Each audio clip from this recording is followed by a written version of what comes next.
stop what you're doing because this slithery Pokemon's shiny lore is more than skin shed deep. A simple shiny hunting video. That's so boa ring, right? So let's discuss why some Pokemon's shiny forms are just perfect.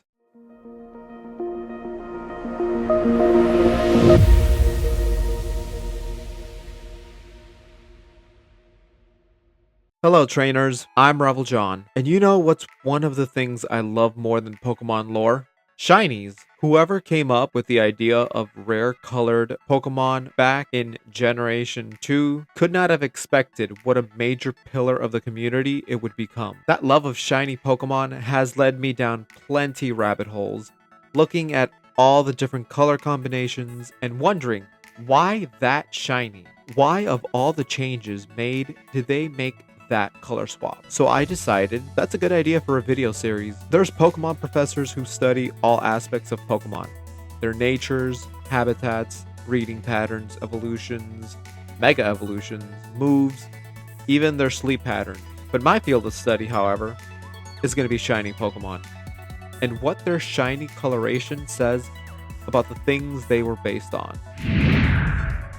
2025 is the year of the snake, so it only felt right to start things off with the OG serpent line, Ekans and Arbok. Why do these pretty simple purple colorations get turned into these? Let's first take a look at what types of snakes each of them are based off of. So Ekans and Arbok are simple.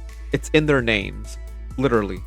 The English names for both Pokemon are just snake and cobra, spelled backwards. But what type of snakes and cobras? They pull from a lot of generic elements. Remember, this was Generation 1, and Game Freak hadn't really gotten into the super detailed Pokemon designs like they would in later generations. Put simply, Ekans draws from the ring-necked snake with a little rattlesnake thrown in there, and Arbok draws from the Indian cobra. These two represent various levels of venomosity on the spectrum of snakes, something carried over by their shinies as well, whether intentional or not. The ringed-necked snake, while venomous, is harmless to humans, while the Indian cobra is very dangerous. And I do mean venomous, because while the franchise uses poison type as a catch-all for anything toxic, these serpents aren't poisonous, they're venomous. And yes, there is a difference. The easiest way to remember, poisonous is something you ingest, whether eating it or breathing it in, the poison sac of a blowfish if you eat it, or poisonous gas if you inhale it, while venom is something injected into you as a means of defense or offense. In this case, through a snake bite. That venom either attacks your nervous system, causing paralysis so you can't fight back or run, or attacks your blood and tissue. Now, being the first snakes in the franchise, they do also pull a tiny bit from non-venomous constrictor type of snakes, like pythons and boas.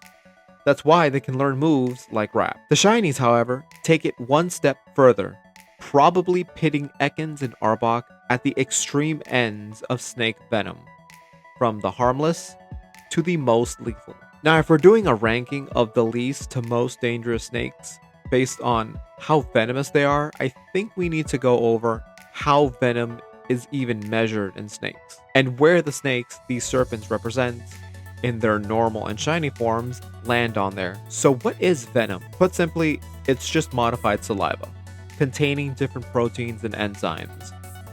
Most snake venom contains different toxins in that saliva, and it's all measured on what is called lethal dose per 50%, LD50. It's a measurement of how much of a substance is lethal to half a group of test animals, in this case, mice. From there, we can see just how lethal each snake bite is, relative to one another. Now let's get to the real reason you clicked on this video. Shinies. The type of purple that Ekans has, I couldn't really find a snake that matched. So that's most likely a nod to the poison typing.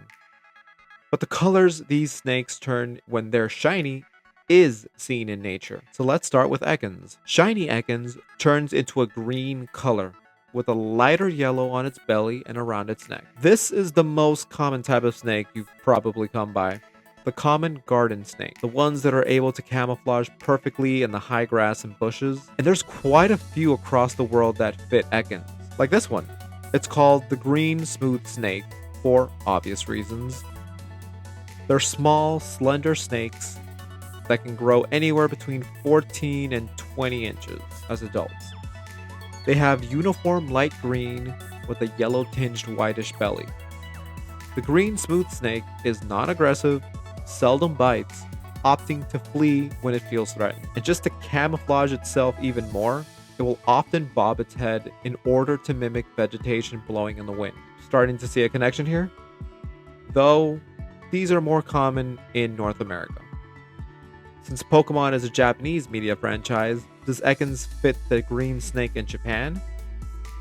Well, meet the Japanese rat snake.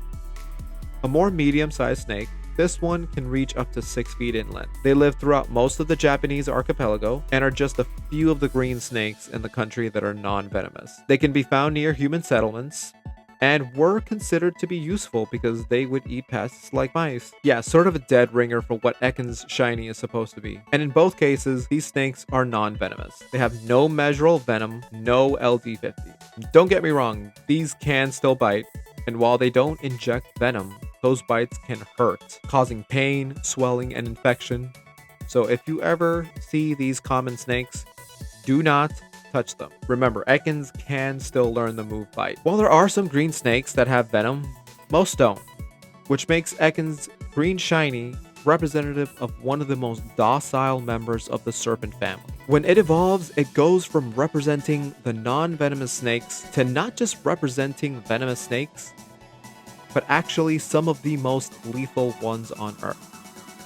We're talking enough in one bite to end a small army. This mustardy yellow Arbok immediately makes me think of these two. The first being the yellow Caspian cobra, because Arbok, as we've established, is cobra backwards. The yellow Caspian cobra is, of course, as the name says, yellow. It's found throughout Central Asia and usually grows between 4 and 5 feet, though some can reach to over 6 feet long. As for the lethal dose scale I mentioned, its venom has an LD50 value estimated between 0.21 and 0.4, making it one of the lesser potent cobras. But its bite still packs enough venom to kill well over a dozen people. The second snake, also yellow, ranks as the most lethal snake when measuring its venom. The inland taipan. The taipan is native to the desert areas of Australia. Anywhere from just under 6 feet to over 8 feet long, they inhabit the semi-arid regions of the outback. As for how dangerous its venom is, it packs a whopping LD50 value of 0.025, which is enough in one bite to take out 250,000 mice, or about 100 adult humans. This serpent is truly the venom king. While it's deadly, the good news is these terrifying snakes are rarely encountered by humans because they live in such remote places. And it only makes giving Arbok a yellow shiny that much more perfect. Between these two stages, you have the harmless garden variety snake and the most lethal one bite will wipe out a small army snake. Now, if you're feeling a little freaked out, before I leave you scared out of your snakeskin, a snake bite doesn't always need to be the end. Most of these snake bites are survivable if you are able to get medical attention quick. Because for any venom, there's an antivenom. You've probably heard of it, but have you ever wondered how it's made? Well, it's horses. No, I'm not kidding. Scientists enlist the help of horses that live on specialized ranches. These horses are injected with a tiny harmless dose of venom, and that prompts the horse's immune system to produce antibodies. The exposure causes the animal's immune system to fight back, creating proteins that attack and disable venom toxins. Scientists then collect those antibodies and use them to treat people who've been bitten. If you've made it to the end of this video, a big thank you. First, I want to give a major thanks to all the new subscribers and the support on my first 3 videos. I never thought I'd do anywhere near these numbers for a good long while, if ever. I started this as a way to just share my love of the franchise and put all my ideas down into something tangible that I could share. This is another series I hope to have more of. I love shiny Pokemon. I'm working on a shiny living Pokedex myself. When Pokemon really puts thought into them, it just makes the design have a whole new layer to it. There's a few other contenders I've got lined up to break down the shiny forms. So before you go, remember to hit that like button, that's a huge help. Subscribe to always make sure you get the latest videos on Pokemon design and lore, and help me get to 500 subscribers. Leave a comment and join the conversation. Which Pokemon do you think deserves this kind of deep dive? Did you learn anything new about Ekans and Arbok? Let me know. Until next time, trainers.